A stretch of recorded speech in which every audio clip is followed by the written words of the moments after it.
সৃজন বলবার সময় বি আর আম্বেদকরের কথা বলছিলেন, সৃজন বলবার সময় সংবিধানের কথা বলছিলেন এবং উপস্থিত রয়েছেন প্রথমেই এবিপিটি এর যে নেতৃত্বরা উপস্থিত রয়েছেন, এসএফআই এর নেতৃত্ব যারা এখানে উপস্থিত হয়েছেন, শিক্ষক শিক্ষিকারা যারা এখানে উপস্থিত হয়েছেন, বন্ধু সৃজন এসএফআই রাজ্য সম্পাদক এখানে উপস্থিত হয়েছেন এবং সবাই আপনারা যারা আমাদের কথা শুনছেন।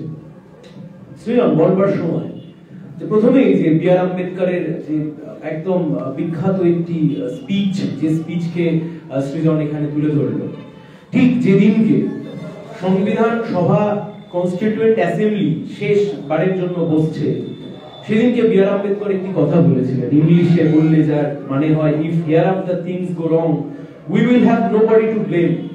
এরপরে যদি খারাপ কিছু হয় আর কাউকে দায় দেওয়ার মতো কেউ থাকবে না, আমরা আর কাউকে দায়ী করতে পারবো না। তার কারণ এই হচ্ছে ভারতবর্ষের সংবিধান, যে ভারতবর্ষের সংবিধান আমরা রচনা করলাম, দেশ স্বাধীন হয়ে গেছে, এরপর যদি খারাপ কিছু হয় তার জন্য আর ব্রিটিশদের দিকে আঙুল তুলতে পারবো না, আয়নার সামনে দাঁড়াতে হবে, নিজেদের দিকে আঙুল তুলতে হবে। এর সাথে সাথে সৃজন খুব সুন্দরভাবে যেটা নিয়ে আসলো, directive principles of state policy, যে নির্দেশমূলক নীতি রাষ্ট্র ব্যবস্থার জন্য। দেখুন, সংবিধান যখন তৈরি হয়েছিল সেই সময়ের যে আর্থ সামাজিক প্রেক্ষাপট বা যে বিষয়গুলো কাজ করেছে, একটা অদ্ভুত বিষয়, এই যে সৃজন বলবার সময় বলছিল না যে সোভিয়েত ইউনিয়ন আর ভারতবর্ষের সংবিধান বা ভারতবর্ষ, আপনি যদি এই দুটোকে ডিফার করেন, এই দুটোকে যদি আপনি মানে তুলনামূলক একটা পার্থক্যের জায়গায় নিয়ে আসতে চান, আপনি দেখবেন ঠিক যে যে জিনিসগুলো, যে যে বিষয়গুলো ভারতবর্ষের সংবিধানে directive principles of state policy হিসেবে লেখা আছে, সেই সেই জিনিসগুলোই সোভিয়েত ইউনিয়নে একটি রাষ্ট্রের দায়িত্ব, কর্তব্য এবং সে দেশের সে রাষ্ট্রের নাগরিকদের অধিকারের মধ্যে ছিল। আমি কথাটা কেন আপনাদের সামনে বললাম অধিকার, আর কেন আমি শিক্ষার আলোচনাতে এতটা সংবিধানের মধ্যে চলে গেলাম। অধিকারের মধ্যে ছিল আমি আপনাদেরকে এই কারণে বলছি, তার কারণ রাষ্ট্র যতক্ষণ না আপনাকে একটা অধিকার দিচ্ছে ততক্ষণ অবধি সেই অধিকার আপনার থেকে কেউ কেড়ে নিতে পারবে না।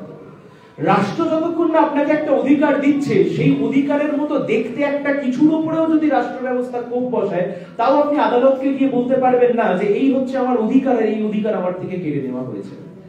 ভারতবর্ষ যখন স্বাধীন হয়েছে, পরবর্তী সালে 1950 সালের 26শে জানুয়ারি যবে থেকে ভারতবর্ষের সংবিধান পথ চলা শুরু করেছে, এই ডিরেক্টিভ প্রিন্সিপাল অফ স্টেট পলিসিতে যা যা কথা লেখা রয়েছে, তাই তাই কথা যদি আগামীকাল মোদী সরকার দাঁড়িয়ে পার্লামেন্টের অভ্যন্তরে বলে যে যা যা নির্দেশমূলক নীতি রয়েছে, আমি মোদী সরকার সবকিছুকে আমি ইমপ্লিমেন্ট করে সবকটাকে মৌলিক অধিকার হিসেবে স্বীকৃতি দিয়ে দিলাম, সৃজন বাড়িতে থাকবে, আমিও আদালতে মামলা করব, বামপন্থী যে সমস্ত নেতাকে আপনারা দেখছেন এখন যে যার মতো মজায় থাকবে, কারণ ভারতবর্ষের মানুষের কার্যত অন্তত বলা যায় যে 60% শ্রেণী সংগ্রামের বাইরে বেরিয়ে 60% তার দুঃখ দুর্দশাকে পূরণ করে দেওয়া যাবে। কিন্তু সেটা হবে না। কেন? এখানেই টুইস্ট, এখানেই মজা, এখানেই রাষ্ট্র ব্যবস্থা, এখানেই শিক্ষা কেন মৌলিক অধিকারের মধ্যে আনতে হয়েছিল আর কিসের জন্য বাধ্য হয়েছিল। ডিরেক্টিভ প্রিন্সিপাল অফ স্টেট পলিসিতে বড় বড় করে লিখে দেওয়া আছে, it is not enforceable inside the court of law. অর্থাৎ ডিরেক্টিভ প্রিন্সিপাল স্টেট পলিসি, এই যে বলবার সময় সৃজন বলল যে শিক্ষার অধিকার কিংবা equal pay for equal work, আমি যদি একটু সহজ ভাষায় আপনাদেরকে বলি, সম কাজে সম বেতন। অর্থাৎ এখানে যিনি শিক্ষিকা বসে রয়েছেন তিনি ক্লাস নিতে গিয়ে 10,000 টাকা পাচ্ছেন, আর যিনি শিক্ষক রয়েছেন তিনি 15,000 টাকা পাচ্ছেন। কেন? একজন পুরুষ একজন মহিলা। এটাকে বাদ দেওয়ার জন্য সেখানে রয়েছে equal pay for equal work, সম কাজে সম বেতন। সুপ্রিম কোর্ট কবে বলে দিয়েছে কেন্দ্রের সরকারকে আপনারা ইমপ্লিমেন্ট করুন, সেদিকে মন নেই বেটা, খালি ওয়ান নেশন ওয়ান ল করবো, এক দেশ এক আইন করবো, এইসব দিকে ঝুঁকে আছে। তাই যতক্ষণ না রাষ্ট্র ব্যবস্থা সেই নির্দেশমূলক নীতিকে প্রণয়ন করছে ততক্ষণ অবধি সেটা আপনার অধিকার নয়। তাহলে আপনি এবার বলতেই পারেন তাহলে রাষ্ট্র কেন এগুলো করছে না বা রাষ্ট্র কখন এগুলো করবে? কোথাও বলা নেই, কোথাও বলা নেই যে রাষ্ট্র 2 দশকের মধ্যে করবে, 1 দশকের মধ্যে করবে, বলা নেই বলেই 1950 সালের সংবিধান আর 2002 সালের রাইট টু এডুকেশন অ্যাক্ট, এই সব রাইট টু এডুকেশন অ্যাক্ট, ওই 21A right two education act 2009 তে ওই মানে ওই রাইট টু এডুকেশন কে মৌলিক অধিকারের মধ্যে আনা হলো। 21A আর্টিকেল 21A যাকে নিয়ে আসা হলো, এত বড় দশক লেগে গেল, তারপরে আসলো আর্টিকেল 21A। সুতরাং সংবিধান যা বানানোর তা কম বেশি ভুল ভ্রান্তি ঠিক পথ সবকিছু করে একটা গোজামিল দিয়ে করা ছিল। তা যদি দেশের রাষ্ট্র ব্যবস্থায় যারা ছিলেন তা যদি ঠিকঠাক মতো পালন করতেন, তাহলে দেশটা আরো বেশ কিছুটা এগোতে পারত। কিছুটা হয়তো এগিয়েও ছিল, কিন্তু যে পরিস্থিতির শিকার আমরা হচ্ছি আর সেই পরিস্থিতির ফায়দা তুলে যেভাবে গোটা শিক্ষা ব্যবস্থার পায়ে বেড়ি পুড়িয়ে দেওয়া হচ্ছে, আপনি দেখেছেন, আপনারা যারা এখানে আমার চাইতে অনেকটা বয়সে বড়, আমাদের চাইতে অনেকটা বয়সে বড়, আপনাদের নিশ্চয়ই মনে আছে 2008-9 ওই সময়তে গোটা বিশ্ব জুড়ে যে অর্থনৈতিক মন্দা চলল, এবার একটা সময় পরে কিন্তু অর্থনৈতিক মন্দার অনেকটা প্রভাব আমরা কাটিয়ে বেরিয়ে আসতে পেরেছি।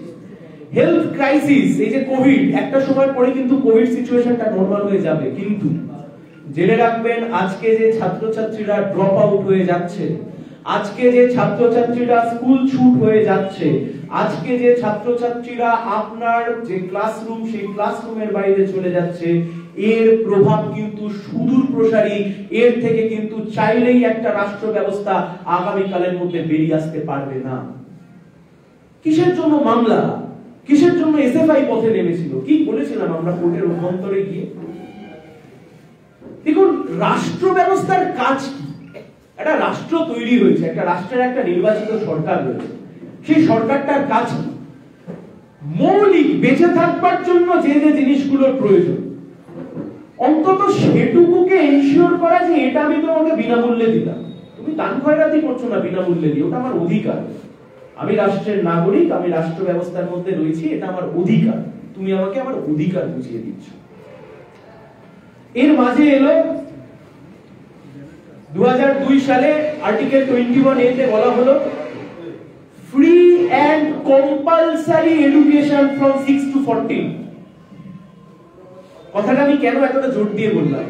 Free and compulsory education, optional বলা হয়নি, কম্পালসারি বলা হয়েছে। অর্থাৎ রাষ্ট্র ব্যবস্থা একটা দায়বদ্ধতার মধ্যে রয়েছে, রাষ্ট্রের একটা কম্পালশন, যে রাষ্ট্র একটা দায়বদ্ধতার মধ্যে রয়েছে যে 6 থেকে 14 অবধি তাকে বিনামূল্যে শিক্ষা দিতে হবে। তাহলে এবারে এখানে একটা প্রশ্ন ওঠে, তাহলে কি কারণে আমরা এই পাড়ায় শিক্ষালয় বলুন বা এই অনলাইন এডুকেশনের বিরোধিতা করলাম? এসএফআই ন্যায্যতভাবেই বলেছে, দায়সম্মতভাবে একদম ঠিকভাবে বলেছে, একটা ডিজিটাল ডিভাইড তৈরি করা হয়েছে, পরবর্তী সময় সেখানে আসছে। আপনাদের নিশ্চয়ই মনে রয়েছে, আপনারা স্কুলের শিক্ষক শিক্ষিকা, mid day meal scheme. Mid day meal scheme কিসের জন্য নিয়ে আসা হয়েছিল? মিড ডে মিল স্কিম নিয়ে আসার দুটো তো মূল কারণ, এক হচ্ছে অপুষ্টি শিকার যারা তাদেরকে পুষ্টি দাও, আর দুই, এই মিড ডে মিলের ফলেও যদি একটা বড় অংশের ছাত্রছাত্রীদেরকে স্কুল কলেজ মুখী করে তোলা যায়। আমি কেন এই কথাটা বললাম স্কুল কলেজ মুখী, কেন আমি বললাম না যে বিদ্যার মুখী বা শিক্ষার মুখী? কারণ স্কুল কলেজে নিয়ে আসবার জন্যই mid day meal scheme.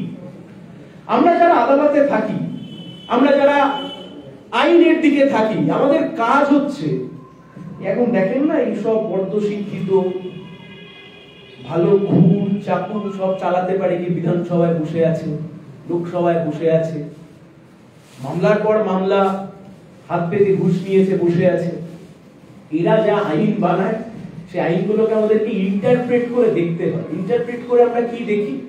that what was the intention of the legislature, অর্থাৎ এই আইনটা বানানোর সময় বিচার আইনসভার মস্তিষ্কে কি কাজ করেছে, অর্থাৎ কোন জায়গা থেকে দাঁড়িয়ে এই আইনটাকে তৈরি করা হয়েছে, সেই ইন্টেনশনটা বোঝা খুব প্রয়োজন। এখন এমএলএরা তো কোর্টে এসে বুঝিয়ে দিয়ে যাবে না যে এটা আমরা এইটা ভেবে আইনটা তৈরি করেছি, ওটা আদালতের কাজ, সেটা তারা ইন্টারপ্রেট করবে। আমরা যদি সেই ইন্টারপ্রিটেশনটা করি তাহলে সেই অঙ্কটা খুব সহজভাবে দাঁড়ায় যে রাষ্ট্র চেয়েছে মিড ডে মিলের মাধ্যমে বা সর্বশিক্ষার মাধ্যমে সবাইকে স্কুল কলেজ মুখী করে গড়ে তুলতে বা স্কুল কলেজের দিকে নিয়ে আসতে। তাহলে একটা বিষয় এখানে সেই প্রশ্ন তো উঠে আসবে, এই যে প্যান্ডেমিকের সময়টা, এই যে একটা ভয়ঙ্কর অতিমারী সময়ের মধ্যে দিয়ে আমরা গেলাম, এই সময়তে যে একটা ডিজিটাল ডিভাইড তৈরি করে দেওয়া হলো, এই সময়তে যে একটা অনলাইন এডুকেশনকে ইম্পোজ করা হলো। কেন আমি ইম্পোজ কথাটা বলছি? আমরা ইম্পোজ কথাটা বলছি এই কারণে জোর করে চাপিয়ে দেওয়া হলো, স্বেচ্ছায় কেউ নেয়নি তো, জোর করে চাপিয়ে দেওয়া হলো। অর্থাৎ রাষ্ট্র ব্যবস্থা যা ভেবে রাইট টু ইনফরমেশন অ্যাক্ট করলো, রাষ্ট্র ব্যবস্থা যা ভেবে মিড ডে মিল স্কিম করলো, সেই রাষ্ট্র ব্যবস্থায় শুধুমাত্র নিজের ঘাট থেকে শিক্ষার দায় দায়িত্ব সবকিছু ঝেড়ে ফেলবার জন্য কার্যত গোটা বিষয়টাকে অনলাইন এডুকেশনের মধ্যে ছেড়ে দিল, কার্যত গোটা স্কুল কলেজ বিশ্ববিদ্যালয় সবকিছুতে তালাচাবি লাগিয়ে দিল। এসএফআই যদি না নামতো, সৃজন এখানে রয়েছে, সৃজনের সামনেই বলছি যে ছাত্ররা যদি না আন্দোলন করতে নামতেন, শিক্ষক শিক্ষিকারা যদি না আন্দোলন করতে নামতেন, অভিভাবকরা যদি না আন্দোলন করতে নামতেন, আমরা যদি না আদালতের সামনে বিষয়টা না নিয়ে যেতাম, আরো অন্তত কয়েক মাস এই স্কুল কলেজগুলো তালা বন্ধ অবস্থাতেই পড়ে থাকতো। এটা কোনো একটা বিচ্ছিন্ন ঘটনা নয়।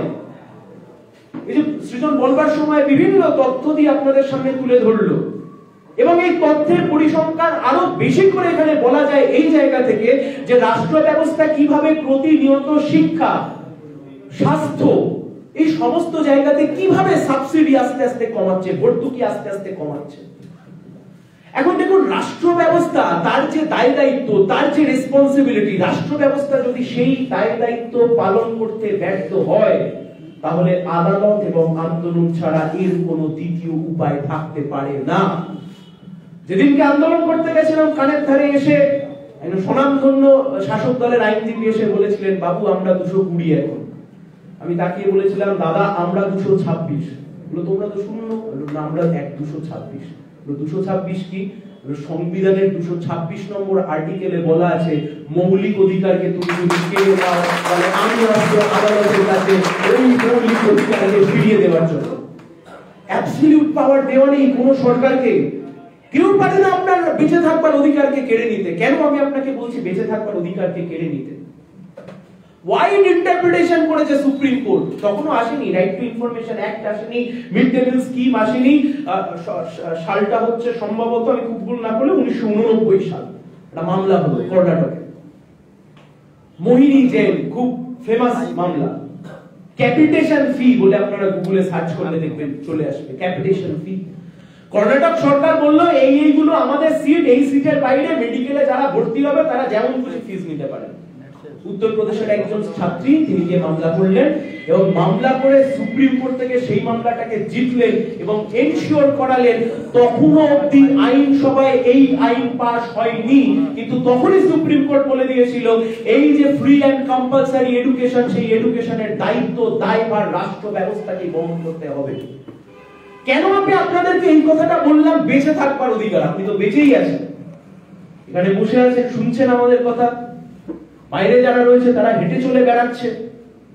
বেঁচে থাকা মানে শুধুমাত্র এইভাবে বেঁচে থাকা নয়, এর আরো ওয়াইড ইন্টারপ্রেট করলো করে আদালত বললো বেঁচে থাকা মানে মানুষের মতো মানুষ হয়ে বেঁচে থাকা উইথ আ হিউম্যান ডিগনিটি।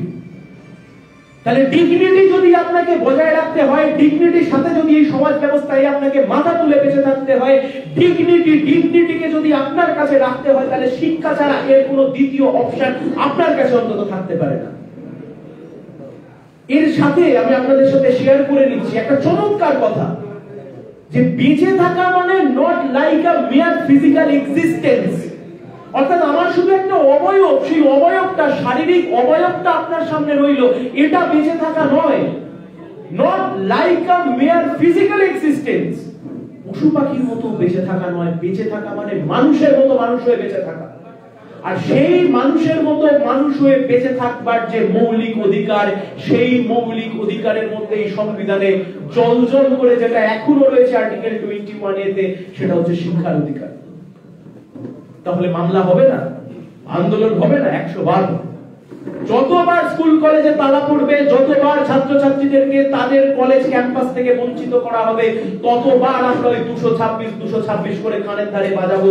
আর ততবার এসএফআই গিয়ে রাস্তায় আবির, লাল আবির ছড়িয়ে দিয়ে তারা আবার জয় ছিনিয়ে নিয়ে চলে আসবে। এবং আমরা আপনাদের কাছে গর্বিত, আপনারা যারা শিক্ষক শিক্ষিকারা এখানে রয়েছেন, আপনারা একটা ভুল ভ্রান্ত ভাবনাকে ভেঙেছেন। গত 2 বছর ধরে যখনই ফেসবুকটা খুলেছি, খালি একটাই কথা দেখেছি, যে এই সময়তে সবচাইতে যদি সুখে কেউ থাকে তা হচ্ছে স্কুলের শিক্ষক শিক্ষিকারা। কেন? এরা মাইনে নিচ্ছে, এদের না স্কুলে যেতে হচ্ছে, না পড়াতে হচ্ছে, মিড ডে মিলের জন্য মাঝে একদিন যেতে হচ্ছে, কোনো কাজ নাই, কাম নাই, বসে বসে সরকারের মাইনে দিচ্ছে। সরকার স্কুল কলেজ খুলতে বাধ্য ছিল না, সরকার স্কুল কলেজ খুলতে চায়নি, কিন্তু আপনারা শিক্ষক শিক্ষিকারা রাস্তায় নেমে আপনারা আপনাদের ছাত্রছাত্রীদেরকে যাতে কাছে ফিরে পেতে চান, আপনারা রাষ্ট্র ব্যবস্থাকে শিখিয়েছেন। আপনারা বারবার বুঝিয়েছেন যে আমরা আমাদের যে ডিউটি, আমরা আমাদের যে রেসপন্সিবিলিটি, সেটা আমরা ডিসচার্জ করতে চাই, আমাদেরকে সুযোগ দেওয়া হোক। কেন আমি আজকে শিক্ষক শিক্ষিকাকে কাঠগড়ায় দাঁড় করাবো? কেন আমি আজকে শুধুমাত্র শিক্ষক শিক্ষিকাকে কাঠগড়ায় দাঁড় করাবো? কোথায় দাঁড়িয়ে আছে গোটা বাংলার ratio, PTR ratio, people teacher ratio? Right two education act বলছে কোথাও 35:1, কোথাও বলছে 30:1। আপনি স্কুল খুঁজে বের করুন তো আপনার এলাকায়, আপনারা যারা যারা এখানে রয়েছেন, কোথায় 35:1 কে মেইনটেইন করা হয়? কতগুলো স্কুলে? রাজ্যের গড় কত? 30:1 কে কত জায়গায় মেইনটেইন করা হয়? অর্ধেক জায়গায় মেইনটেইন করা হয়। আপনাদের সাথে শেয়ার করছি একটা বিষয়। আপনারা এখন জানেন যে একটা পোর্টাল বেরিয়েছে, যে পোর্টালের মাধ্যমে খুব সহজে ট্রান্সফার করা যায়, ট্রান্সফার হওয়া যায়। ভালো, তাতে আপনারা আপনাদের নিজের জায়গায় ফিরে গিয়ে পড়াবেন, তাতে কোনো অসুবিধা নেই। একজন স্কুলের হেডমাস্টার তিনি এসে বলছেন, উকিল বাবু আমি তো মামলা করতে চাই। স্যার আপনাকে বসুন, কি মামলা করবেন বলুন? বলছেন আমি পোর্টালটার বিরুদ্ধে মামলা করতে চাই। আমি একটু মজা করে বললাম, স্যার আপনি যদি পোর্টালের বিরুদ্ধে মামলা করেন, পচা ডিম, পচা টমেটো গোটা রাজ্য থেকে আপনার বাড়িতে কিন্তু পড়বে, তখন আমাদেরকেই যেতে হবে আপনাকে বাঁচাতে। আপনার দাবি কি আপনি আমাকে বলুন তো। বলছে আমার স্কুলে 20 জন শিক্ষক শিক্ষিকা ছিলেন, ট্রান্সফার নিয়ে চলে যেতে যেতে এখন সেটা এসে দাঁড়িয়েছে 12-তে। আর অসুবিধা কি হলো তাতে? বলছে যে যে স্কুলে গেছে তার মধ্যে একটা স্কুলের টোটাল ছাত্রছাত্রীর সংখ্যা 18। আর আপনার কত? তার রেশিও এখন 1:74। 74 জন ছাত্রছাত্রীর পিছনে একজন শিক্ষক রয়েছে। আমরা সেটা বললাম যে দেখুন এই পোর্টালের এগেইনস্টে যাবেন না, ট্রান্সফারের এগেইনস্টে যাবেন না, তাহলে একটা কন্ডিশন ইম্পোজ করতে বলা হোক যে যখন ট্রান্সফার করা হচ্ছে তাহলে এই পিটিআর কে যেন মেইনটেইন করা হয়। আমরা ট্রান্সফারের দিকে তাহলে এই পিটিআরটা আসবে কোথা থেকে?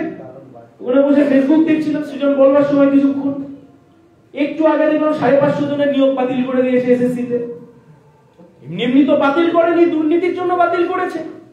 এসএসসি শেষ কবে হয়েছে সেটাই তো সামনের বারের এসএসসি যখন হবে সেখানে একটা প্রশ্ন আসবে মনে হয়। এসএসসিটা বাংলার মধ্যে শেষ যাবে। স্কুলের শিক্ষক শিক্ষিকার নিয়োগ, সেই নিয়োগ যদি না প্রতিনিয়ত যদি না স্কুল কলেজের মধ্যে দেওয়া যেতে থাকে রাষ্ট্রের তরফ থেকে, তাহলে একটা সময় পরে কি সেটা শর্ট পড়বে, খুব স্বাভাবিক। এতে এত অধৈর্য হওয়ারও কিছু নেই। তাই জন্য স্কুলের শিক্ষক শিক্ষিকারা থাকবেন, সেটা স্বাভাবিক বিষয়, তাদেরকে আনতে হবে। এবং আমাদের খারাপ লাগে, আমরা ফিরবো কলকাতায় ঠিক যে জায়গা থেকে আপনারা এখানে এতজন রয়েছেন বলে আমি বলছি একটু টপিকের বাইরে গিয়ে। প্রতিদিন সকাল 10টার সময় একদল ছেলে যায় ধর্মতলায় গান্ধী মূর্তির পাদদেশে, নিজেদের মতো করে বসে সাদা চাদর বিছিয়ে, নিজেদের মতো করে স্লোগান দেয়। বাসে যেতে যেতে তাদের দিকে কেউ দু চোখ তুলে তাকায়, কোন শহুরে বাবু হয়তো তাকান না, তার অফিস যাওয়ার তাড়া থাকে। তার ঢিলছোড়া দূরত্বে বিধানসভা, ঢিলছোড়া দূরত্বে রাজভবন, ঢিলছোড়া দূরত্বে কলকাতা হাইকোর্ট। কারা সেখানে বসে আছে? না তারা বসে আছে যাদের চক ডাস্টার নিয়ে স্কুল কলেজে ছাত্রছাত্রীদেরকে পড়ানোর কথা ছিল, সেই হবু শিক্ষক শিক্ষিকারা আজকে 3 মাস হয়ে গেল সেখানে তারা বসে আছে। কোথায় দাঁড়িয়ে আছি আমরা? স্কুল কলেজ খোলবার জন্য আন্দোলন করতে হবে, স্কুল কলেজ খোলবার জন্য কোর্টে যেতে হবে, স্কুল কলেজে নিয়োগের জন্য আন্দোলন করতে হবে, স্কুল কলেজে নিয়োগের জন্য আদালতে যেতে হবে। চলতে পারে না কিভাবে? প্যারালাইসিস অ্যাডমিনিস্ট্রেশন, এমন একটা অ্যাডমিনিস্ট্রেশন হবে, প্যারালাইসিস হবে, এতে নতুন কিচ্ছু নেই। মেরিট যদি কমে যায়, আইনসভার মেরিট যদি কমে যায়, আপনি ছাত্রছাত্রীকে যতই মানুষ করান আর যাই করান, আইনসভার মেরিট যদি কমে যায়, আপনি আপনার বাড়ির ছেলেকে যতই ভালো করে মানুষ করুন, যারা ভারতবর্ষ চালাচ্ছে, যারা পশ্চিমবঙ্গ চালাচ্ছে, যেখান থেকে চলছে যে আইনসভা, যে লেজিসলেচার, সেই লেজিসলেচারের মান যদি কমে যায়, তাহলে গোটা সমাজ ব্যবস্থা যে থমকে দাঁড়াবে তা নিয়ে আর যাই হোক আমার কোনো মনে প্রশ্ন নেই। আপনাদের থাকলে আলাদা বিষয়, আমার ধারণা আপনাদের মনে প্রশ্ন নেই। আর তা যে থমকে আছে তার প্রমাণ তো আমার ডান দিকে বসে আছে। বেচা গেছে বিধানসভায়, সৃজন এসছে আমার সাথে আপনাদের সামনে বলতে। বেচারা মান্নার সাথে আমার কোনো বিরোধ নেই, আমি তো তাকে চিনিও না, কিন্তু কথা হচ্ছে তুমি আমার টাকায়, আমার ট্যাক্সের টাকায় যাচ্ছ ভাই, করছোটা কি? বিধানসভায় মুখ খুলে বলছোটা কি? কার কথা বলছো তুমি? দেখুন একটা বিষয় বুঝতে হবে, আইনসভার কাছে বিশাল বিশাল বিশাল ক্ষমতা দেওয়া রয়েছে।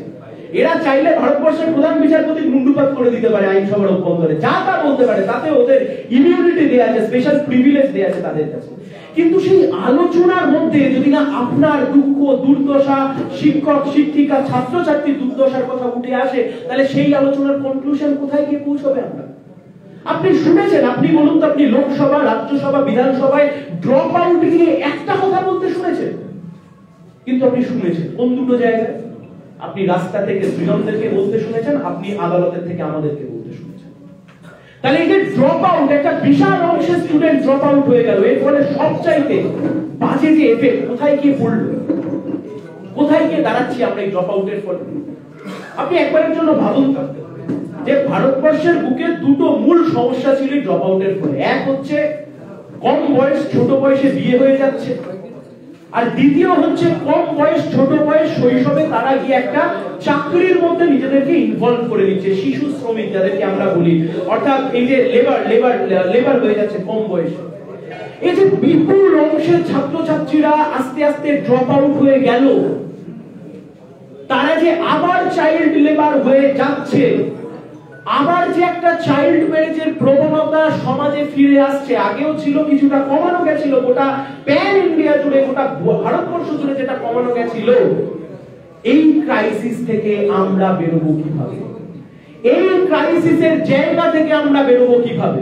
এই যে আপনারা খুব সুন্দর এখানে হেডিং করেছেন, রক্ষা করো শিক্ষা, রক্ষা করো শৈশব। শিক্ষার দাবি নিয়ে রাস্তায় লড়াই হতে পারে, শৈশবকে কি করে রক্ষা করবো আমরা? শৈশবকে রক্ষা করার কাজ আপনাদের, শৈশবকে রক্ষা করার কাজ আপনাদের। এবার আপনারা ততক্ষণ অব্দি রক্ষা করতে পারবেন না যতক্ষণ অব্দি না আপনি স্কুল, কলেজ, অভ্যন্তরে গিয়ে আপনারা পৌঁছাতে পারছেন। শৈশবকে তো আদালত রক্ষা করতে পারবে না, শৈশবকে আইনসভা রক্ষা করতে পারবে না। আপাতত শৈশবকে আপনারা গুছিয়ে পরিপূর্ণভাবে একটা গুড পার্সোনালিটি হিসেবে আপনারা সমাজের বুকে তুলে ধরতে পারেন। তাহলে সেই জায়গা থেকে দাঁড়িয়ে এই শৈশবকে যদি প্রোটেকশন দিতে হয়, তাহলে অবিলম্বে ওই পাড়ায় শিক্ষালয়ের নামে যে ভাওতাবাজি চলছে, সেই ভাওতাবাজিকে অবিলম্বে বন্ধ করতে হবে। আপনাদের এলাকায় যত স্কুল আছে, আমি আপনাদের কাছে অনুরোধ করছি, আপনারা নিজেরা কাউন্ট করুন, পরিসংখ্যান করুন, পরিসংখ্যান করে নিজেরা দেখুন, দেখবেন প্রতিটা প্রাইমারি স্কুলের সামনে মাঠ রাখা আছে, প্রতিটা প্রাইমারি স্কুলের সামনে। আচ্ছা, তফাৎ কি? ছাত্রছাত্রীরা স্কুল কলেজে আসছেন, ছাত্রছাত্রীরা স্কুল কলেজে না ঢুকতে পেরে ছাত্রছাত্রীরা সামনে মাঠে বসে পড়াশোনা করছে। আচ্ছা, স্কুল কলেজে যদি ঢোকে ওখানেই তার করোনা হয়ে যাবে? মাঠ অব্দি করোনা হবে না, কারণ ফিজিক্যাল ডিস্টেন্সিং এ ছাড় দিয়ে বসানো হচ্ছে। আপনি 3 দিন স্কুল করুন, আপনি সোম, বুধ, শুক্র, মঙ্গল, বৃহস্পতি, শনি বা এরকম ভাবে রোস্টার পদ্ধতিতে আপনি স্কুল চালান। কে আমাকে কালকে আবার বললো অনুপ্রেরণায় শান্তিনিকেতন, আমি বললাম হতে পারে রবীন্দ্রনাথ ঠাকুর অনুপ্রেরণা দিয়েছেন হয়তো ঘুমের মধ্যে এসে, কিন্তু আপনার ইনফ্রাস্ট্রাকচার কোথায়? আমি এখানে দায়িত্ব নিয়ে বলতে পারি, আপনাদের 100 জনের মধ্যে 99 জন আপনারা জানতেনই না যে পাড়ায় শিক্ষালয় হতে চলেছে, জানতেন না আপনারা। আমি কনফার্ম আপনারা জানতেন না, তার কারণ কোনো ইনফ্রাস্ট্রাকচার নেই, কোনো পরিকাঠামো নেই। শুধু রাজ্যের সরকার একটা টিক দাগ মেরে দিয়ে দিল, একটা টিক দাগ দিয়ে মেরে দিয়ে বললো অমুক তারিখ থেকে পাড়ায় শিক্ষালয়। পাড়ায় শিক্ষালয় কি সেটা খায় না মাথায় দেয়, কোথা থেকে বোর্ড আসবে, কোথায় তার পরিকাঠামো, কোথায় কি বসাবো না বসাবো তার কোনো বিষয় নেই। ডিস্ট্রিক্টের বিভিন্ন অ্যাডমিন, আমারও কিছু বন্ধু বান্ধবরা ঘুরছে, তারা যাচ্ছে, ছবি তুলছে আর পাঠাচ্ছে আর বলছে এই হচ্ছে স্কুল চলছে। হবে না, ওটা শৈশব কালটা নষ্ট হয়ে যাচ্ছে। একটা বিহেভিয়ার চেঞ্জ আসছে, আস্তে আস্তে বিহেভিয়ার প্যাটার্নের মধ্যে চেঞ্জ আসছে। দেখবেন শুক্রবার দিনকে আমরা যেদিনকে স্কুল থেকে ফিরতাম, 2 দিন ছুটি কাটিয়ে সোমবার যেদিনকে স্কুলে যেতাম, আর স্কুলে যেতে ইচ্ছা করতো না। আপনাদের মনে আছে নিশ্চয়ই, আপনারা ওই একই অভিজ্ঞতার মধ্যে আছেন। এখন শিক্ষক শিক্ষিকা হয়ে গেছেন, স্বীকার করবেন না আলাদা বিষয়, কিন্তু আপনারা ওই একই অভিজ্ঞতা শিখান। এটা তো মানুষের বিহেভিয়ার। আমি 10টার সময় স্কুলে যাব, 3টের সময় বাড়ি ফিরবো, এটা বিহেভিয়ার। আমি শিক্ষক শিক্ষিকাদেরকে দেখে আমি সম্মান করব, তারাও শেখাবে, বাড়ির বাবা মা বড়দেরকে একই সম্মান করবে। এটা তাদের মানে একটা পঠন পাঠনের মধ্যে একটা ঢোকানো একটা ইনক্লুসিভ বিষয়। এই গোটা বিষয়টা থেকে একটা গোটা জেনারেশন তাদের ছোটবেলা কার্যত 2 বছর নষ্ট হয়ে যাবে। কি দায় নেবে? কোন রাষ্ট্র ব্যবস্থা দায় নেবে? কোন রাজ্যের সরকার দায় নেবে? কোন কেন্দ্রের সরকার দায় নেবে? তাই আমরা খুব নির্দিষ্টভাবে আপনাদেরকে যে কথা বলছি, যে কথা বলে আমি আমার কথা শুরু করেছিলাম, যে আম্বেদকর যখন এই কথা বলছেন তার সাথে আম্বেদকর আরো একটা কথা বলেছিলেন, যে কোনো ভালো সংবিধান যদি কোনো খারাপ মানুষের হাতে পড়ে তাহলে সেই ভালো সংবিধানও খারাপ হয়ে যেতে বাধ্য, আর যদি কোনো খারাপ সংবিধানও যদি কোনো ভালো মানুষের হাতে পড়ে তাহলেও সেই সংবিধান সেই দেশ এবং সেই রাষ্ট্র ব্যবস্থাকে অনেকটা পথ এগিয়ে নিয়ে যেতে পারে। সংবিধান স্বীকৃত অধিকার, মৌলিক অধিকার, সংবিধান স্বীকৃত অধিকার, শিক্ষার অধিকার, সেই অধিকারের সপক্ষে লড়াই। আমি আপনাদেরকে বলছিলাম না, শেষ করবো আমি আমার যে কথা বলে, আমার ওই একই অবস্থা হতো এই ছাত্র আন্দোলনের সময় যখন ঘরটা বসে থাকতো, খুব ঘুম আসতো, মনটা ছটফট করতো, একই বিষয়, আলাদা কিছু। এখন বিষয় যে কথা বলছিলাম, শেষ করবো যে কথা বলে, দেখুন এই মিড ডে মিল স্কিম 1995 সম্ভবত, যে সময়তে প্রথমবারের জন্য একটা নির্দিষ্ট কিছু জেলা ধরে, নির্দিষ্ট কিছু সংখ্যক জেলা ধরে প্রথমবারের জন্য মিড ডে মিল স্কিমকে দেওয়া হলো, এবং that was a pilot project. What was a pilot project? মানে আমি এটা চালিয়ে দেখছি যে কেমন ভাবে চলছে আর কেমন ভাবে চলছে না। That was a pilot project. প্রথমবারের জন্য যখন 2004 সাল ইউপিএ সরকার, ইউপিএ গভর্নমেন্ট যখন চলছে, সুদনদার কথা বলছিলাম, সুদনদারা যখন যাদবপুর থেকে এমপি হয়ে গিয়েছিলেন, সেই সময়তে প্রথমবারের জন্য 20টা স্টেট, তার সাথে 7টা ইউনিয়ন টেরিটরি, সমস্ত জায়গাতে দলমত সবকিছু নির্বিশেষে প্রথমবারের জন্য মিড ডে মিল স্কিমকে ইম্পোজ করা হলো এতগুলো জায়গা। কেন? যাতে অশিক্ষা সমাজ থেকে দূর করা যায়। কেন? যাতে কুসংস্কার সমাজ থেকে দূর করা যায়। কেন? যাতে ক্ষুধা সমাজ থেকে কিছুটা দূরে সরিয়ে রাখা যায়। আজকে এত বছর পরে এসে আবার সেই লড়াইয়ের জায়গাটা যদি প্রথম থেকে শুরু করতে হয় তাহলে কিন্তু আমরা অনেকটা পিছিয়ে যাব। এই যে অনেকটা জানেন না, আমরা এই মিডিয়ার কাউকে বলিনি, আসলে এত হইচই করে বিভিন্ন ঘটনা নিয়ে এরা। টিউটোপিয়ার কথা বলছি, আপনারা খুলে দেখবেন বাড়িতে গিয়ে। টিউটোপিয়া একটা ওয়েবসাইট, একটা অনলাইন প্ল্যাটফর্ম, যে অনলাইন প্ল্যাটফর্মে আপনি পড়াশোনা করতে পারবেন। কেমন? আপনি যেমন ইউটিউবে যেমন দেখবেন কিছু কিছু চ্যানেলে সাবস্ক্রিপশন কিনতে পাওয়া যায়, দেখবেন হটস্টার বা নেটফ্লিক্স বা হইচই, এই সমস্ত জায়গায় যেমন সাবস্ক্রিপশন কিনতে পাওয়া যায়, তেমন ভাবে টিউটোপিয়া সাবস্ক্রিপশন কিনতে পাওয়া যায়। টিউটোপিয়া সাবস্ক্রিপশন কিনে আপনি পড়াশোনা করবেন, আর তার জন্য আপনাকে বিজ্ঞাপন দিচ্ছে কে? পর্ষদের সভাপতি কল্যাণময় গাঙ্গুলি। কে বিজ্ঞাপন দিচ্ছে? পার্থ চট্টোপাধ্যায়, প্রাক্তন শিক্ষামন্ত্রী। আপনি খুলুন, আপনি দেখতে পাবেন জলজল করছে নিচে বিজ্ঞাপন, আর জলজল করছে পার্থ চট্টোপাধ্যায় এখন শিল্পমন্ত্রী, কিন্তু তার তলায় লেখা রয়েছে ফরমার এডুকেশন মিনিস্টার। অর্থাৎ তার সেই ইমেজটাকে সামনে রেখে টিউটোপিয়া ব্যবসা করছে। পর্ষদের সভাপতির যে ডেজিগনেশন সেটাকে সামনে রেখে টিউটোপিয়া ব্যবসা করছে।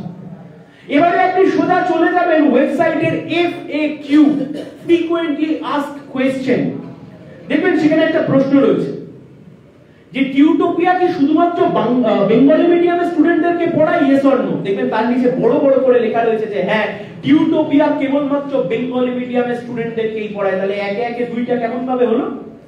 টিউটোপিয়া বেঙ্গলি মিডিয়ামের স্টুডেন্টদেরকেই পড়ায় 1, 2।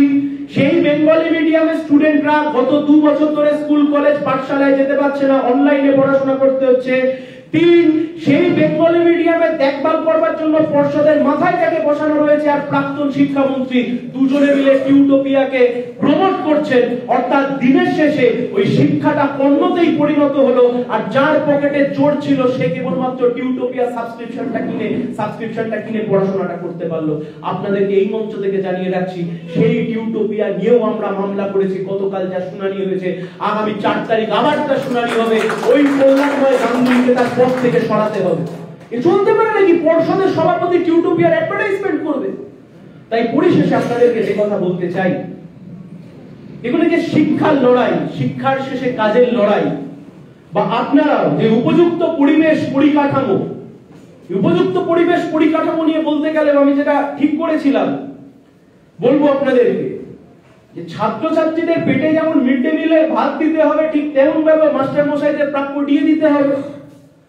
ছাত্রছাত্রীদেরকেও যেমন সপ্তাহে কতবার সোয়াবিন আর ডিম খাওয়াতে হবে, ঠিক আপনারা যে পরিমাণ দিয়ে, আস্তে আস্তে একজন ফোন করেছিলেন ডিএ বাকি 2011 সাল থেকে 9 সাল থেকে সম্ভবত যে পেন্ডিং একটা রয়েছে, স্যাট রায় দিয়েছে যে সেই ডিএ কে মিটিয়ে দিতে হবে। কিছু কিছু শিক্ষক শিক্ষিকার ঘুম পাচ্ছিল এই রায়ের কথা শুনে, তাদের ঘুমটা পাবেন হবে। আমি সেটা বলছি না, ওটা লাইটার নোট, সরি। আমি বলছি যে দেখুন, অর্থাৎ দুজনের যে ইন্টারেস্ট, সেই ইন্টারেস্ট যখন পূরণ হবে আর তারা যখন স্কুল কলেজের মধ্যে মিলিত হবে, তবেই একটা অ্যাটমসফিয়ার তৈরি হবে। কি করে ভুলে যাই বলুন তো, কিভাবে আমি এই কথাটা না বলে থাকতে পারি বলুন তো এখানে, যে মাস্টার মশাইদের সেই বেসিক ইনকাম, সেই বেসিক ইনকামের জায়গাটা, সেই বেসিক বেতনের জায়গাটা যারা বাড়িয়েছিল তারা 34 বছরের বামফ্রন্ট সরকার, আমি না বললে এখানে ভুল বলা হবে। কত টাকা মাইনে ছিল 1977 সালের আগে শিক্ষক শিক্ষিকাদের, আর কত টাকা মাইনে হলো 1977 এর পরে যখন 2011 তে সরকারটা চলে গেল।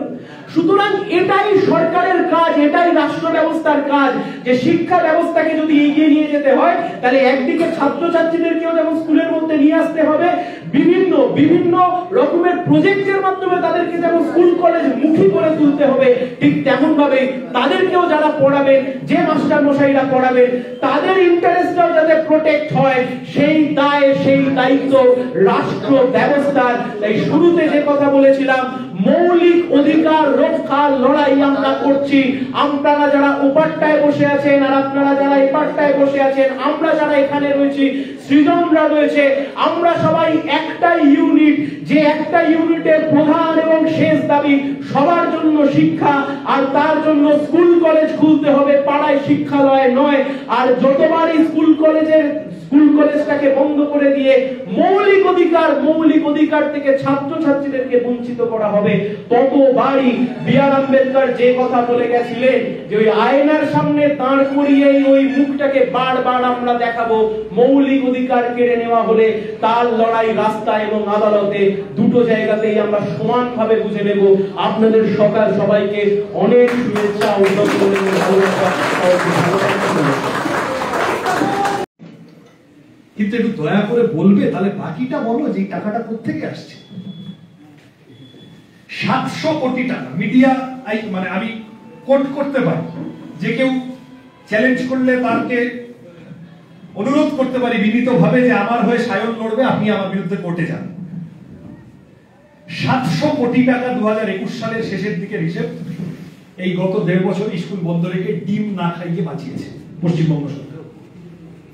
অন্যান্য রাজ্যে উড়িষ্যা, ঝাড়খণ্ড, বিহার ইত্যাদিতে যা চাল দিচ্ছে তার থেকে কম চাল দিয়ে 1400 কোটি টাকা বাঁচিয়েছে। কর্পোরেট মিডিয়ায় খবর এসেছে, খবর প্রকাশিত হয়েছে, তাদের এগেইনস্টে ডিফেমেশন কেস করেনি সরকার। শুধু চাল আর ডিম থেকে 2100 কোটি টাকা।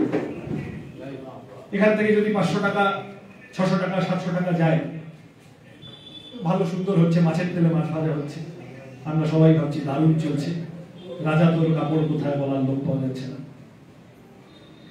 এটা কেবল এখনকার সরকারের প্রশ্ন।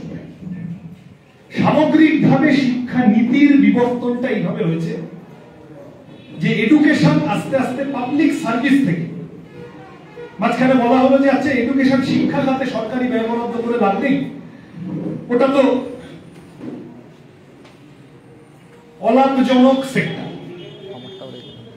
নন প্রফিট গার্নারিং সেক্টর, ফলত একটু একটু করে হাত খুলতে থাকে, বেচতে থাকে। স্কুল কলেজ ইত্যাদি সরকার প্রথমে তার দায় দায়িত্ব কমিয়ে আনবে, সত্য মুখে বলবে না, এমন অবস্থা করবে পাড়ার সরকারি স্কুলটা যাতে ওখানে আর কেউ পড়তে যাবে না, লেখাপড়ার এমন বন্দোবস্ত করবে, টিচার থাকবে না, ইনফ্রাস্ট্রাকচার থাকবে না, ছাত্রীদের জন্য বাথরুম থাকবে না, দুটো ব্ল্যাকবোর্ড থাকবে না, ক্লাসরুমে ফ্যান থাকবে না, এই বন্দোবস্ত করবে। এমন ভাবে আস্তে আস্তে আস্তে আস্তে শুকিয়ে মারবে স্কুলটাকে। তার দুদিন পরে ওই আবার ফোন করে, ওই সরকার ওই আবার ফোন করে একটা প্রাইভেট নামজাদা কোম্পানিকে ডেকে বলবে যে এইবার তুমি স্কুল খোলো, দেখো সবাই তোমার স্কুলে যাবে, তুমি আমাকে আমার 20% কমিশনটা দিয়ে দিও। গোটা দেশ জুড়ে শিক্ষা হয়ে গেল প্রাইভেট গুড। 90-এর দশকে যখন আমাদের দেশ গোটা পৃথিবীর সামনে আমাদের দেশের বাজার উন্মুক্ত হলো, নয়া উদার নীতি ইত্যাদি, 1995 সম্ভবত গ্যাটস চুক্তি, তাতে করে এডুকেশন অত্যন্ত লুক্রেটিভ, লাভজনক, লোভনীয় একটা সেক্টর, যেটা অবিলম্বে ব্যবসায়ীদের ধরতে হবে। 2000 সালে তখন বাজপেয়ী সরকার আমাদের দেশে উচ্চশিক্ষার ক্ষেত্রে ক্যাম্পাসগুলিতে ছাত্র রাজনীতি ব্যান করা, ছাত্র রাজনীতিকে কি বলবো নিষিদ্ধ করার রেকমেন্ডেশন করেছিল একটি এডুকেশন কমিশন, একটি এডুকেশন কমিটি। এই এডুকেশন কমিটির মাথায় কারা ছিলেন? পবিত্র সরকার ছিলেন না। এডুকেশন কমিটির মাথায় অমর্ত্য সেন ছিলেন না। এই এডুকেশন কমিটি যারা ছাত্র রাজনীতিকে নিষিদ্ধ করার রেকমেন্ডেশন দিল, প্রস্তাব দিল, সেই এডুকেশন কমিটির মাথায় ছিলেন কুমার মঙ্গলম বিড়লা এবং মুকেশ আম্বানি। বিড়লা আম্বানি রিপোর্ট আপনারা অনেকেই জানেন নিশ্চয়। বিড়লা আম্বানি বলছেন ছাত্র রাজনীতি ব্যান করো, কারণ ছাত্রদের রাজনীতি করতে দিলে তারা হচ্ছে যত বেশি পড়বে তত বেশি জানবে, তত কম মানবে। তারা এবারে জিজ্ঞাসা করতে শুরু করবে বিভিন্ন রকম তাদের প্রশ্ন হবে, কেন তুমি ক্যাম্পাস বেঁচে দিচ্ছ, কেন ফি বাড়িয়ে দিচ্ছ, কেন ঠিকমতো মিড ডে মিল পাঠাচ্ছ না, কেন শিক্ষক নিয়োগ নেই ঠিকমতো। 100 রকম প্রশ্ন করবে, কোনো দরকার নেই। নির্দ্বিধায় বেসরকারীকরণ, নির্দ্বিধায় ফি বাড়িয়ে দেওয়া, যা খুশি তাই করা। এর উল্টো দিকে যাতে কোনো প্রতিবাদের ন্যূনতম পদচিহ্ন না থাকে, ছাত্র রাজনীতি ব্যান করার প্রস্তাব দিলেন কুমার মঙ্গলম বিড়লা এবং মুকেশ আম্বানি। এই দুজনের সাথে এডুকেশনের খুব সম্পর্ক আছে বলে তো আমরা কোনোদিন কোশ্চেনের কালে শুনিনি। আমি জানি, যারা গরুর দুধে সোনা খুঁজে পান তারা হয়তো জানতে পারে, আমরা জানি। কিন্তু এই ট্র্যাজেক্টরি ধরে আমাদের দেশ, আমাদের রাজ্য আলটিমেটলি যে জায়গায় গিয়ে দাঁড়াল, আমি শেষের দিকে বামপন্থীদের বিকল্প ইত্যাদি সম্পর্কে কয়েকটা কথা বলব। তাতে করে সরকার এবং শিক্ষা ব্যবস্থা দুটো কেবল আলাদা নয়, সমান্তরালও নয়, অপোজিট, বিপরীত ধর্মী ডিরেকশনে চলছে বলে মনে হচ্ছে। আমাদের দেশে কিছুদিন আগে আইসিআর, আইআইআর এবং লার্ন এশিয়া তাদের সমীক্ষা বেরিয়েছে, সমীক্ষার রিপোর্ট। সেই রিপোর্টে দেখা যাচ্ছে এই কোভিড প্যান্ডেমিক এই সময় 80% ছেলে মেয়ে গ্রামাঞ্চলে আমাদের দেশে অনলাইনে ক্লাস করতে পারে। কি ভয়ানক ভেবে দেখেন, 80% ছেলে মেয়ে অনলাইনে ক্লাস করতে পারেনি গ্রামাঞ্চলে আমাদের দেশে। এত বড় মানব সম্পদের দেশ, পৃথিবীর সবথেকে ফাস্টেস্ট গ্রোয়িং পপুলেশন, সবথেকে কম এভারেজ বয়স, ইয়াঙ্গিস্তান প্র্যাকটিক্যালি 65% 35 বছরের নিচে, এত বিরাট অংশের তরুণ প্রজন্ম গ্রামাঞ্চলে তার 80% অনলাইনে ক্লাস করতে পারেনি গত 2 বছরে। শিউরে ওঠার মতো তথ্য। আমাদের রাজ্যের ক্ষেত্রে আরেকটি সমীক্ষা, প্রথম ফাউন্ডেশনের সম্ভবত, তারা বলছে আমাদের রাজ্যের ক্ষেত্রে আরো ভয়ানক, গোটা দেশের মধ্যে সব থেকে খারাপ অবস্থায় পিছিয়ে বাংলা। মাত্র 13.3% ছেলে মেয়ে অনলাইনে ক্লাস করতে পেরেছে গ্রামাঞ্চল আমাদের রাজ্যে। প্রায় 87% ছেলে মেয়ে গ্রামাঞ্চলে অনলাইনে ক্লাস করতে পারেনি পশ্চিমবঙ্গে। বাস্তবতা কি? এটা হচ্ছে বাস্তবতা। সরকারের অ্যাপ্রোচ কি? এই যে 2 দিন আগে বাজেট হলো, একদিকে 80% ছেলে মেয়ে অনলাইনে ক্লাস করতে পারছে না, নতুন করে 200টা টিভি চ্যানেলে লেখাপড়া করাবেন ঘোষণা করেছে। ডিজিটাইজেশন অফ এডুকেশনের দিকে একগুচ্ছ বাড়তি কথা বলেছে, সেই দিকে ধাবিত করবে সমস্তটাকে, তাই তো? ওখানে খালি দিল্লি কেন, এখানেও তো ততই বুঝো। 87% ছেলে মেয়ে ক্লাস করতে পারছেন না। মধ্যশিক্ষা পর্ষদের সভাপতি সরকারি পদে থেকে বেসরকারি লার্নিং অ্যাপ থেকে যে টিউটোপিয়া, তার অ্যাড দিয়ে যাচ্ছে। রাজ্যের প্রাক্তন শিক্ষামন্ত্রী অ্যাড দিচ্ছে, টিউটোপিয়া করো, ভালো হবে। ফলত এই মুহূর্তের লড়াইটা আমাদের, আপনাদের, আমাদের প্রত্যেকের, এবং এ কেবল ছাত্রদের বা শিক্ষকদের, অবশ্যই শিক্ষা ব্যবস্থার সাথে যুক্ত মানুষদের লড়াই তো বটেই। আদতে এটা নাগরিক আন্দোলনে রূপান্তরিত করে তোলার প্রয়োজন আছে, আদতে গোটা সমাজের কণ্ঠস্বর হিসেবে উঠে আসা উচিত এই কথাগুলি। আমাদের দেশের, আমাদের রাজ্যের পাবলিক এডুকেশন স্ট্রাকচারকে বাঁচাতেই হবে, যেভাবেই হোক বাঁচাতে হবে, নতুবা সর্বনাশ হয়ে যাবে। এই যে জাতীয় শিক্ষানীতি নতুন, আমাদের দেশের পাবলিক এডুকেশন স্ট্রাকচার, সরকারি স্কুল শিক্ষা ব্যবস্থাকে ধ্বংস করার জন্য যা যা করা যায় সমস্তটা এই শিক্ষানীতিতে বলা আছে। ঠিক যে কায়দায় এনজিও কে ডেকে শিক্ষালয় হচ্ছে কিন্তু স্কুল খুলছে না। আচ্ছা, আমি পাড়ায় শিক্ষালয়তে পড়ে আসবো, আমার তুইও খানিকটা বলবি তো? নিশ্চয়, আমি ঠিক আছে, আলোচনা বাড়াবো। এই জাতীয় শিক্ষানীতি কি বলেছে? এই জাতীয় শিক্ষানীতির অসংখ্য কথার মধ্যে আমি একটা দুটো জাস্ট টুকটাক যা মাথায় আসছে আপনাদের কাছে ছুঁয়ে যেতে পারি। ধরা যাক একটা ব্লক,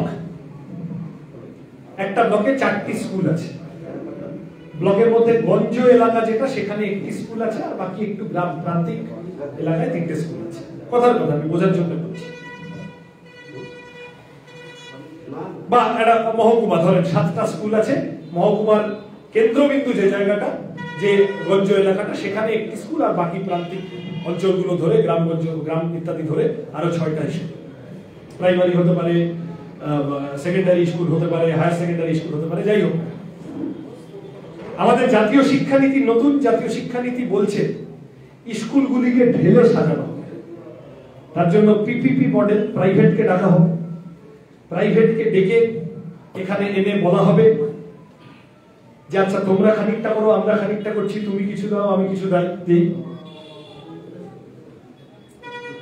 কমপ্লেক্স কি বলেছে কথাটা, এই ধরনের কিছু একটা কথা বলেছে, model school complex, model school, তাই তো? আচ্ছা, এই মডেল স্কুল করতে গিয়ে যেটা করবে বলেছে, তার পিছনে গোটা জাতীয় শিক্ষানীতিটা জুড়ে প্রায় একটা 484 পাতার ড্রাফট জুড়ে একটা জায়গায় যদি সরকার বলে থাকে যে আমরা গভর্নমেন্ট এক্সপেন্ডিচার বাড়াবো, তাহলে আমি কাল থেকে ছাত্র রাজনীতি ছেড়ে দেব। এত কিছু বলেছে, মডেল স্কুল কমপ্লেক্স ইত্যাদি ইত্যাদি, এই করব ওই করব, পারলে প্রতি ঘরে এসি লাগিয়ে দেবে, পারলে প্রতিটি ছাত্রের ক্লাসের বেঞ্চের পাশে চার্জিং পয়েন্ট করে দেবে, পারলে সবাইকে হচ্ছে যে দুপুরবেলা ম্যাঙ্গো ফ্রুটি খাওয়াবে। এমন ভাব, টাকা কোথা থেকে আসবে বলে প্রাইভেটকে ডেকে। আমি বলছি খুব অল্প দিনের মধ্যে পশ্চিমবঙ্গ সরকার, আমি অনেক কথায় যাচ্ছি না, এই পথে হাঁটতে চলেছে। আমাদের যা স্কুল বিল্ডিং গুলো আছে সেই সবকটায় ব্যবসায়ীদের ডেকে এনে পিপিপি মডেলে নিয়ে গিয়ে আস্তে আস্তে সরকারি এক্সপেন্ডিচার কমিয়ে দেবে। আমরা এই ধরনের কিছু তথ্য পেয়েছি, যথাসময় পুরোটা প্রকাশ করব। কিন্তু আপনারা প্রাথমিক শিক্ষক, আপনাদের কাছে অত্যন্ত সিচুয়েশনের গুরুত্ব বুঝে দুটো কথা বলে যাওয়ার প্রয়োজন অনুভব করছি। আগামী দিনে টেট পরীক্ষা পুরোপুরি লাটে উঠে যাবে। এখন তো খাতায় কলমে আছে, কিন্তু হচ্ছে না। খাতায় কলমেও যাতে না থাকে তার বন্দোবস্ত করতে হবে। যে তাল করতে চলেছে, তাতে করে ওই মডেল স্কুল প্রাইভেটের সাথে ডেকে এনে, প্রাইভেট ইনভেস্টরকে ডেকে এনে চাকরি দেবে তারা। আপনি কতক্ষণ পড়াবেন, কত মাইনে পাবেন ঠিক করবে তারা, কটা ছুটি পাবেন ঠিক করবে তারা। সরকারের আর কোনো দায় দায়িত্ব থাকবে না। এবং যারা এই মডেল কমপ্লেক্স স্কুলের কি বলবো চাহিদা মেটাতে না পারবে না, প্রান্তিক অঞ্চলের ওই 5টা 6টা 7টা স্কুল, ওগুলো আস্তে আস্তে শুকিয়ে বন্ধ হয়ে যাবে। কেন স্কুলটা খুলছে না বলেন তো? এত চাপ দিয়ে, এত হই হট্টগোল, মামলা হলো, আন্দোলন হলো রাস্তায় ঘাটে, আরে তো সত্যি গোটা সমাজের সমস্ত অংশের মানুষ বলতে শুরু করেছে চাপে পড়ে খুললো, কিন্তু এখনো 1 থেকে 7টা খুলছে না। কি মনে হয় বা এতদিন দেরি করছিল? পানশালা খুলে দিল, তৃণমূলের নেতাকে নিয়ে তৃণমূলেরই বাকিরা মাতাল তোমায় চিনতে হবে জানতে হবে বলে মিছিল করছে। তৃণমূলের নেতা গালে শশা মেখে লাভলি লাভলি গান গেয়ে বেড়াচ্ছে। বিজেপির লোকেরা রাগ দুঃখ মান অভিমান করে পিকনিকে চলে যাচ্ছে। সব রকম হচ্ছে, সব সার্কাস হচ্ছে। স্কুল কলেজ এতদিন বন্ধ ছিল কেন? পাবলিক এডুকেশন স্ট্রাকচারটাকে যথাসম্ভব বেশি শুকিয়ে মেরে এমন জায়গায় নিয়ে যাও যাতে মানুষের পরিত্রাণ খোঁজে বেসরকারিদের হাতে। আমাদের দেশে এই যে ধরেন আরেকটা কথা আছে, এটা যদিও আপার প্রাইমারি, এই প্রাইমারির ক্ষেত্রে নেই, মাল্টি ডিসিপ্লিনারি অ্যাপ্রোচ। আপনারা দেখেছেন কিনা জানি না, জাতীয় শিক্ষানীতি ইন্টার ডিসিপ্লিনারি অ্যাপ্রোচ বলেনি, মাল্টি ডিসিপ্লিনারি অ্যাপ্রোচ। মানে এটা আমরা ছোটবেলা অনেক সময় করতাম, কোনো বাড়িতে একটা মিষ্টির প্যাকেট এলো, সন্দেশের উপরে একটা করে কিশমিশ রাখা থাকে, সবকটা সন্দেশ থেকে কিশমিশটা তুলে তুলে খেয়ে দিয়ে চলে। মাল্টি ডিসিপ্লিনারি অ্যাপ্রোচ, সবই পড়বো খাবলা খাবলা মেরে, একটু অঙ্ক, একটু ইতিহাস, একটু ভূগোল, একটু অমুক, একটু তমুক, সবই খাবলা খাবলা মেরে পড়বো, কোনোটা সম্পর্কে ভার্টিক্যাল নলেজ হবে না। ইতিহাসও পড়বো, কিন্তু তাজমহলটা যে আসলে মন্দির নয়, ওটা যে আসলে মুমতাজেরই স্মৃতিক্ষেত্র, সেই প্রশ্নটা করার মতো গভীরে কি ইতিহাস না পড়লেও চলবে। যে কোনো সাবজেক্টে মাল্টি ডিসিপ্লিনারি অ্যাপ্রোচ, জ্ঞানের গভীরতা আগামীর পড়ুয়াদের কমিয়ে দেওয়া। যত বেশি পড়বে, তত বেশি জানবে, তত কম মানবে, পোষ মানাতে অসুবিধা হবে। ফলত multiple entry and exit points, আমাদের দেশে হিউজ সংখ্যক ড্রপ আউট। সায়ন বলবে, আমি ওই কথায় বেশি যাব না। এমন ভাবে সাজাচ্ছে, ক্লাস 8-এর পরে, ক্লাস 9-এর পরে কোনো ছেলে মেয়ে যদি চায়, তাকে ওরা ক্লাস 8-এর ডিগ্রিটুকু দিয়ে তুমি এবার যাও, চলে খাও। ফার্স্ট 4 বছরের গ্রাজুয়েশন কোর্স, ফার্স্ট ইয়ারে যদি ছেড়ে যেতে চাও ছেড়ে যাও, সেকেন্ড ইয়ারে যদি ছেড়ে যেতে চাও ছেড়ে যাও। অর্থাৎ তোমাকে শিক্ষিত করে তোলার জন্য আমি সরকার, আমি রাষ্ট্র, আমি স্কুল, আমি কলেজ, আমার যে একটা ন্যূনতম দায় দায়িত্বের ব্যাপার ছিল, ওগুলো সব আমিও কিছু দায়িত্ব নেব না। এই স্ট্রাকচার সর্বনাশ করতে চলেছে। ধরেন আপনারা তো একদম কম বয়সী বাচ্চাদের পড়ান, আপনাদের কাছে নিশ্চয়, মানে আমার কমন সেন্স বলে, আপনারা যখন পড়ান, আপনারা নিশ্চয় সেই বাচ্চাটির মানসিক বিকাশ, তার মেধাগত বিকাশ কি হচ্ছে সেটা দেখার চেষ্টা করেন। যে কোনো লেখাপড়ার ক্ষেত্রে, লেখাপড়ার যে কোনো স্ট্রিমের ক্ষেত্রে, এক হচ্ছে তার প্র্যাকটিক্যাল ইউটিলিটি, যে কারণে পরের দিকে ভোকেশনাল ইত্যাদি ইত্যাদি এই জিনিসগুলো। কিন্তু আরেকটা লেখাপড়া করার আরেকটা অত্যন্ত বড় উদ্দেশ্য, সব থেকে বড় উদ্দেশ্য ইনফ্যাক্ট তো ক্রিটিক্যাল থিঙ্কিং ডেভেলপ করা, তাই তো? চিন্তা করতে শেখাই তো মানুষকে আর 5টা পশুর থেকে আলাদা করেছে। নলেজ সোসাইটির পরিবর্তে স্কিল সোসাইটি বানাবেন না, শিক্ষানীতিতে বলেছে। স্কিল সোসাইটির অর্থ কি? ছেলেমেয়েরা বেশি গভীরে, ওই যে এবার রিলেট করেন, মাল্টি ডিসিপ্লিনারি অ্যাপ্রোচ, কোনোটাই গভীরে গিয়ে পড়বে না, বেশি লেখাপড়া করার দরকার নেই। যদি চায় মাঝপথে বেরিয়ে যায়, কি যায় আসে, সস্তায় শ্রমিক হবে, স্টোন চিপস ফেলবে এখানে ওখানে, চায়ের দোকানে কাজ করবে, র্যাপিডো চালাবে, ইয়ে করবে, ওটাকে কি বলে, সুইগি জোম্যাটোতে খাবার ডেলিভারি করবে, শহরে গিয়ে উবের চালাবে, যদি সেই সবের সুযোগ না থাকে কেরালায়, তামিলনাড়ুতে রাজমিস্ত্রির কাজ করতে চলে যাবে, এই সবই করবে। যেভাবে হোক তুমি তোমারটা চলে খাও, তোমার লেখাপড়া করানোর দায়িত্ব আমার না। স্কিল সোসাইটি, এই জাতীয় শিক্ষানীতি এবং তার প্রেসক্রিপশন মেনে একেবারে অঙ্গনওয়াড়ি স্তর থেকে ধ্বংস করা শুরু, অঙ্গনওয়াড়ি তুলে দিয়ে প্রি প্রাইমারি, এবং সেখানে গিয়ে অঙ্গনওয়াড়িতে বাচ্চাদের খাওয়ানো টাওয়ানো ইত্যাদির দায় দায়িত্ব নিতে হয়, সরকারের খরচাপাতির ব্যাপার আছে, ওই সব করো না, সবটার জন্য প্রাইভেটকে ডেকে এনে এই যা তাল করছে। আমি অনেক কথায় আপনাদের কাছে যেটা সহজ করে বলতে চাইছি, আগামী প্রজন্ম একেবারে 2 বছর 2.5 বছর বয়স থেকে মানুষ নয়, রোবট হিসেবে যাতে তৈরি হয় তার বন্দোবস্ত করছে। এবং রোবট হওয়াটাও সরকারি পয়সায় নয়, তার নিজের পকেটের পয়সা খরচা করে সে যাতে রোবট হয় তার বন্দোবস্ত করছে।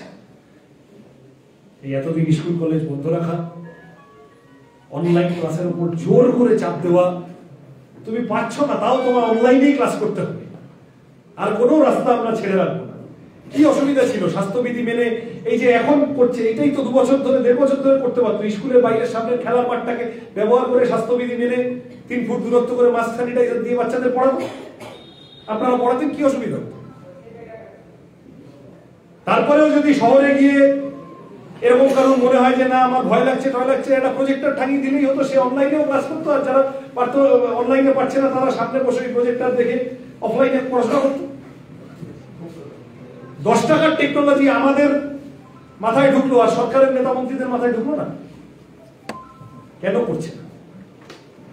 সরকারি স্কুল শিক্ষা ব্যবস্থাকে ধ্বংস করতে, টিচার নিয়োগ লাটে তুলে দেবে, নন টিচিং স্টাফ নিয়োগ লাটে তুলে দেবে, মিড ডে মিল লাটে তুলে দেবে, বই খাতা পত্র থেকে শুরু করে আরো যা যা বিভিন্ন বিষয় আছে। এখন মনে হচ্ছে মমতা বন্দ্যোপাধ্যায়ের সরকার আহা কি ভালো, এই দেখো বিনা পয়সায় খাতা দিচ্ছে, দুদিন পরে ওইটাও দিয়ে দেখবেন ববি হাকিমের ঘনিষ্ঠ কোম্পানির উপর হাতে বরাত চলে গেছে, তারপরে আবার সায়করা খুঁজে বার করবে যে ওই বরাতটা বেআইনি পথে গেছে, তখন কাউকে মামলা করতে হবে। এই করতে করতে করতে করতে সরকারি স্কুল শিক্ষা ব্যবস্থা একেবারে ধ্বংসের খাদের কিনারায় নিয়ে যাওয়ার চেষ্টা হচ্ছে।